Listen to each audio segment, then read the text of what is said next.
it's Kat here. Welcome back to my channel. How are you all? Well, it's Friday night, end of the week, and it's been a busy week. How's your week been? It's unfortunately beginning of some really hot weather, so I'm going to be inside probably quite a bit of the next weekend. So I haven't had a chance to do my handmade or 52 tag handmade challenge tag yet for tag 4, but that's what I love about this little project, is that it's designed exactly for that reason, that we're busy back at work and we're going to just have this small little project that we can tackle and get something finished and feel like we've done something. So this week's or this particular tag, it's focusing on a stitch which is called fly stitch. So this is a new stitch for me, so I've had a little bit of a practice. It did take me a little bit of you know, a few goes to kind of get it, but I think I'm kind of getting the hang of it. So I've just got to make my little stem bit here, and then I just come up about there, and then I find if I hold my thread that way, come up there, and then just make this little V, and then come into the bottom of that little stem, and then just make sure your thread, sorry, this is probably not a great demonstration because my thread is all twisted and curling, but yeah, just make sure your needle is underneath, and then you just pull it through, and then you make this little V. And I don't know why it's called a fly stitch. I've never really come across why. I'm wondering if it's because it's the wings of a fly. I don't know. If you know, I would love to know, so you can pop that in the comments. So yep, so continuing on. Now this is not my tag, this is just my my little sampler, just practicing. And so I hold my thread like that. Now Anne did suggest to use an embroidery hoop, and I don't know if it's easier or, yeah, I think oh yeah, I've got to come up there, that's right. Slightly changed my technique, that's what threw me. There we go.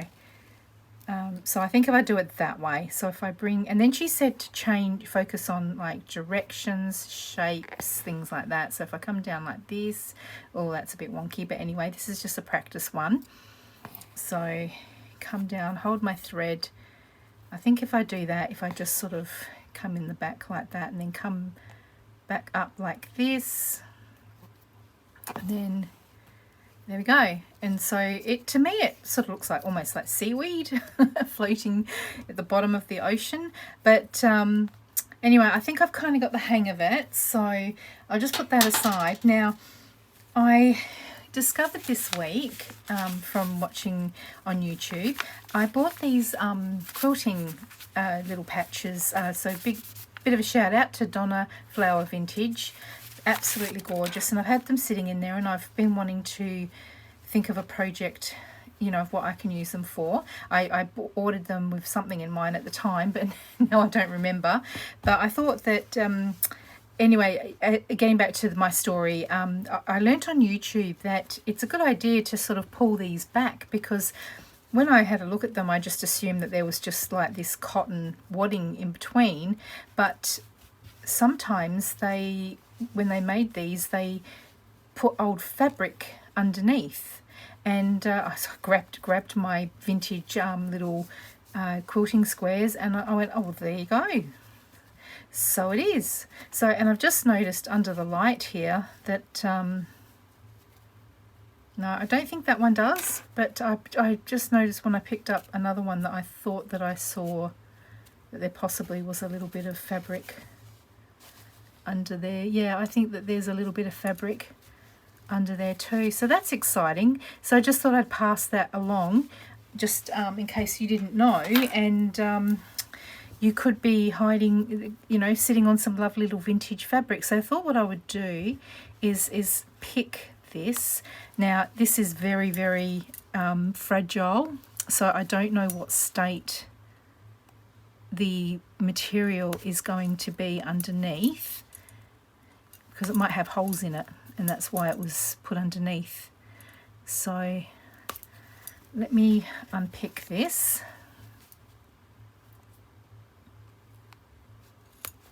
And then I'll make a decision, because I think I'm liking what I'm seeing under here, and I might use this as the base of my tag.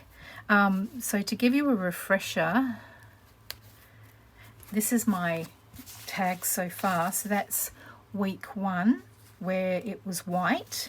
That is week 2, which it was a patchwork background with a contrasting colour heart. And then this one here, it was a scrappy tag. So we sewed little bits of scrap tag on there and got that sort of lovely chenille effect. So this week's tag, and I'm just going to be in the nick of time because next week's tag will be released tomorrow. So let's put that aside, and we've got my tag ready to go here. But let me continue on unpicking this.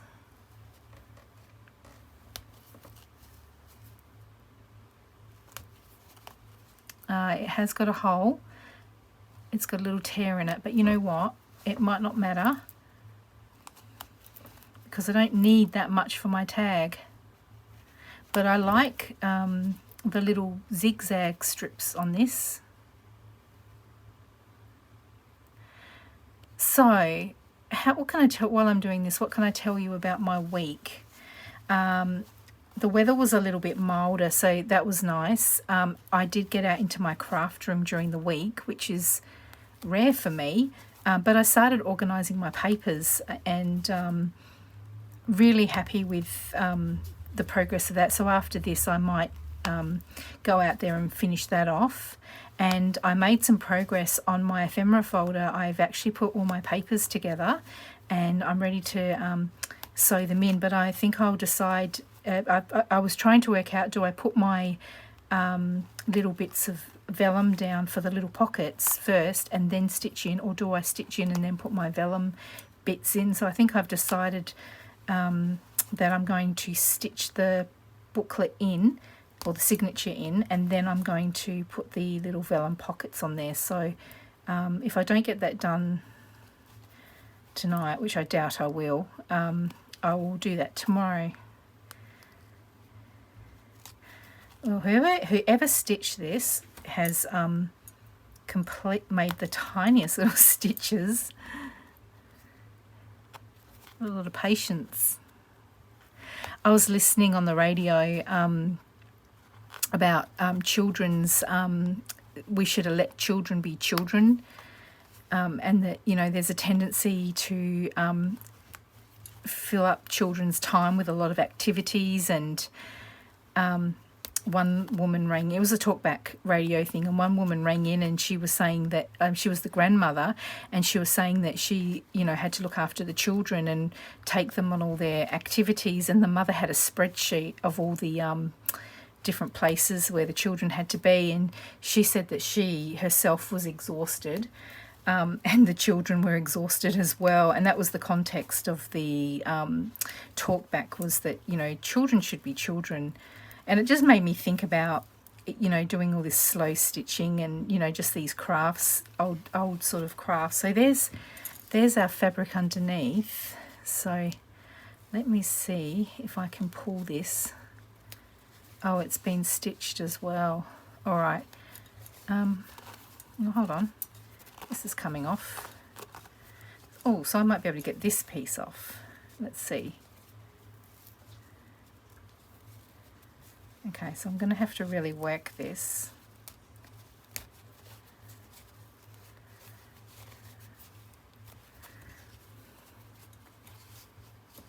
Oh wow, look, there's another bit of stitching that's gone in another direction, in another colour. Yeah, so it just makes me think of whoever it was that did these stitches, and, you know, they obviously did this over a period of time. I just think it's so, you know, might be looking at nostalgia a little bit with rose-tinted glasses, as they say. But, you know, I think we can all slow down, and I think we're just too fast-paced these days.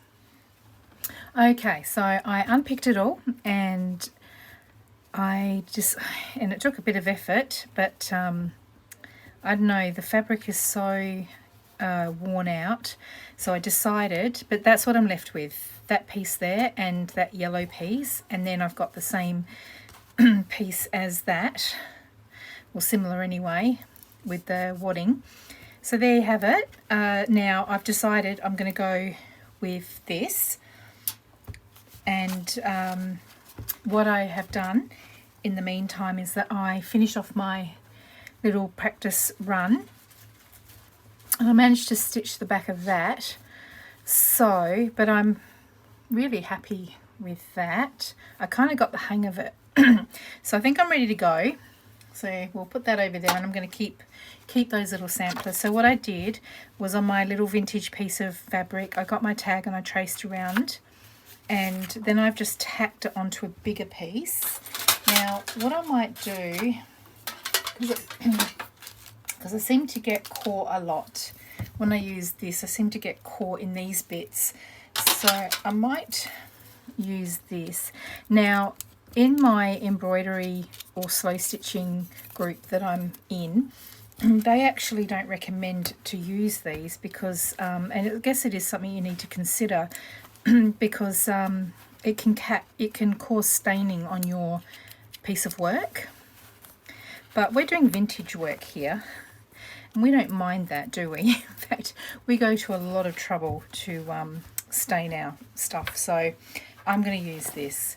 Now I've threaded up some of this DMC cotton.